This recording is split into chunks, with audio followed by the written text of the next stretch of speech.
Hey, let me adjust. Okay, welcome back to another video. Jesse Lee Peterson. No time to waste, man. Let's get it. Let's go.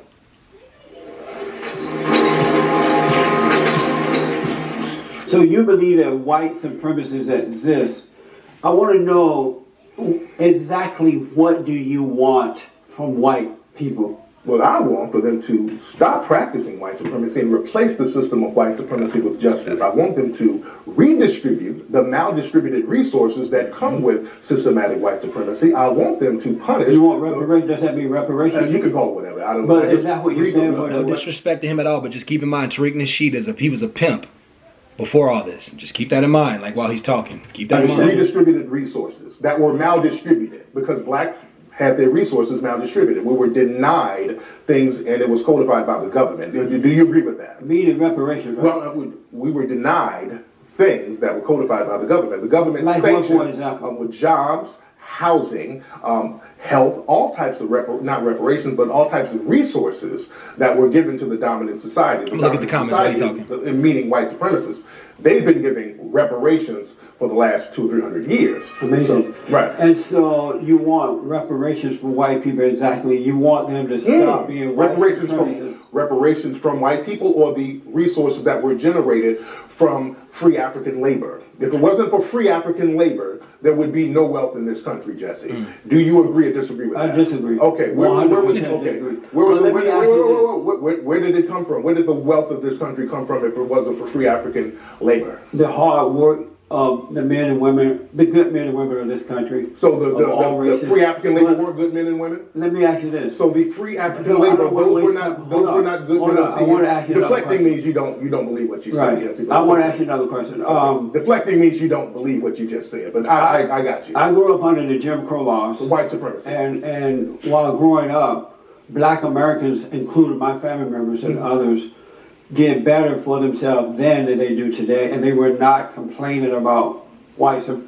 Yes, they were, Jesse. You're telling a lie. Looking at me telling a lie. Yes, they were, Jesse. Jesse, they had a Montgomery. You grew up in Montgomery. Jesse, they had the Montgomery bus boycott where you live, brother. I didn't live in Montgomery. You say you live near Montgomery, right? Right. But they had a bus boycott, brother. Why was there was a bus boycott that led off the civil rights movement? That was to change the law, the white so that blacks would be treated under the law equally. But let me ask you, so we agree. But it was about all that other mess. Right. But we agree. You actually agree with me. But go ahead, brother. Let me ask you. Go ahead, sir. I grew up under Jim Crow law down in Alabama. Right. My family members and other blacks that we knew owned land. They took care of themselves. They learned to work hard. They were very creative. They were black. Nobody in the comments is saying anything that's worth even talking about. Universities My that bad. they would go to combat as professionals. They had money. Matter of fact, I have one of my aunts, she and her husband got married, bought buku land. Those black universities were funded by whites, by the way. Bought buku land. But the black universities were funded by whites. Is that a negative? No. I'm just saying, you're making it seem like it was an independent thing. Unfortunately, it was just like all universities now. They got some money from the government, and they put money in themselves. And they funded many of them in the South so they can keep white people in the South, so they couldn't go in the North and compete with the immigrants that were coming in. But that's neither here nor there. But go ahead. Let me finish the point. Blacks they got married for the most part, had their children under the umbrella of marriage. The kids were decent kids where they didn't kill each other, and whites or blacks. They and those kids went on to do well in life. They were not having abortions. And they were not having truckloads of children out of wedlock. Exactly. Why were blacks more decent and love was right and did what's right, with the laws being there against them, than they are able to do today? And they were not victims. They didn't blame anyone for those circumstances. They were decent back then, and more families were attacked back then, and they still were dominated by white supremacy, because that's why they had a civil rights movement back then, Jesse. There was a reason why you're talking about this utopia that black people were good, which we were, and we were still getting our brains beat out. That's why they had a civil rights movement, sir. That's why black people put on their church clothes and got dogs sicked on them and water hoses sicked on them, because they were still under the system of white supremacy. As decent as they worked hard, they were educated, and they were still getting beat up by the white supremacists, Jesse. So we can't. So if white people don't give you reparations, will you live a life of unhappiness, feeling like a victim, and blaming them the rest of your life if they don't give you reparations?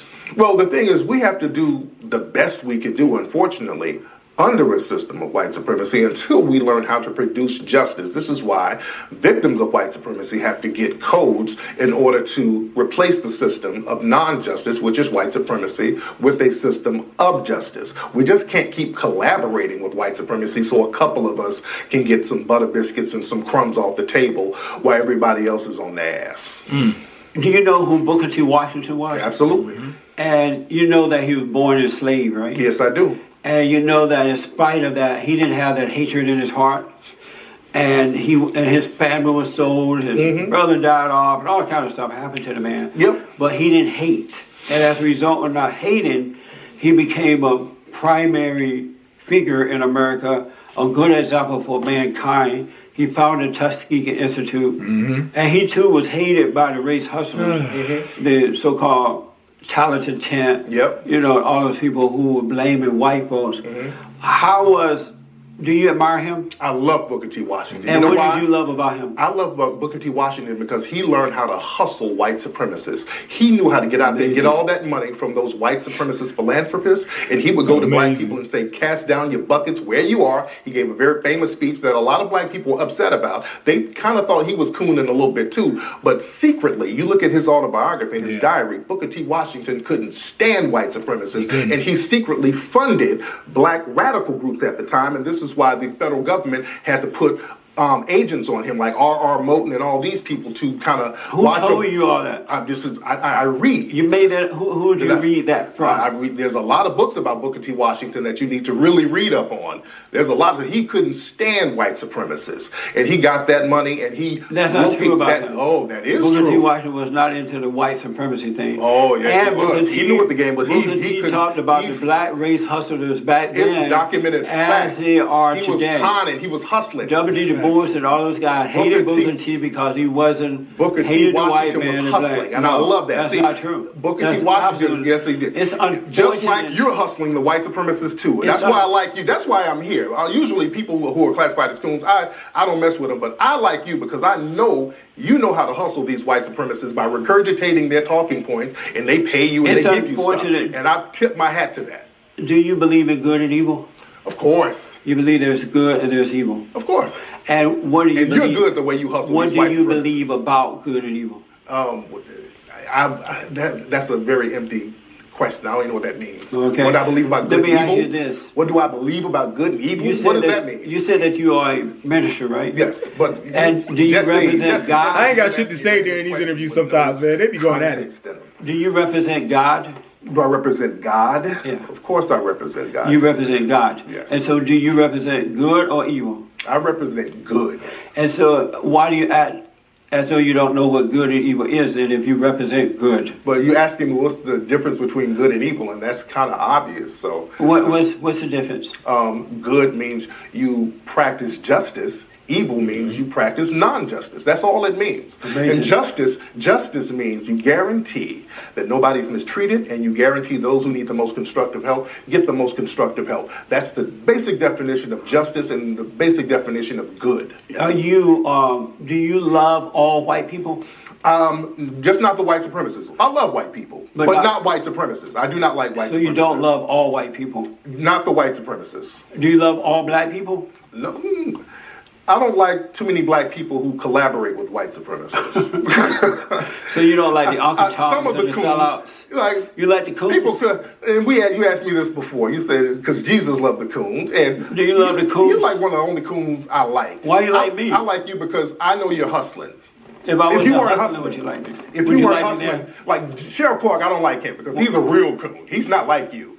I think when Sheriff Clark looks in the mirror, he calls the police on himself because there's a Negro in the house. He's a different kind of coon than you. You get money. I think you dress like a player. I love you, brother. I have to tell you, you're so wrong about Sheriff Clark. I know him. I don't even deserve to dust his shoes off. He's such a good man. But let me ask you, we had a coon train. Oh, I'm going to ask you about the coon train. Am I going to win this year? I brought you an honorary Coon Train Award. Oh, cool. Yes. I brought you an honorary coon trainer. And why do I get the honorary? Because you lost to Sheriff Clark last time. Can you I sure did. I was disappointed. Yes. Got to get my belt. So am I going to win it for this year? Yes, hold on. I don't know because the audience has to judge it. Hold on. Good. I have to give Jesse his honorary coon trainer award, right? Show him your coon trainer. There it is. Man, congratulations to Jesse. Thank you. Yes. Thank you, Black Americans. You know how to think. Yes, yes. Thanks for watching the... He said, "Thank you, Black Americans. You know how to think." I was reading the comments the whole time. Like, I was letting them go back and forth. Like, I feel like I'd have seen that before multiple times. But Tariq Nasheed was a pimp before that. And like, I remember one part of this interview. I think this is the one where he was like, you know, you got out of white supremacy, so why don't you teach black people how to get out of white supremacy? And that's just what I care about. Tariq Nasheed, teach us how to make the money too. We all make money. We all can win. We all be eating. Let's get it. Let's go. I'm out, y'all. Peace.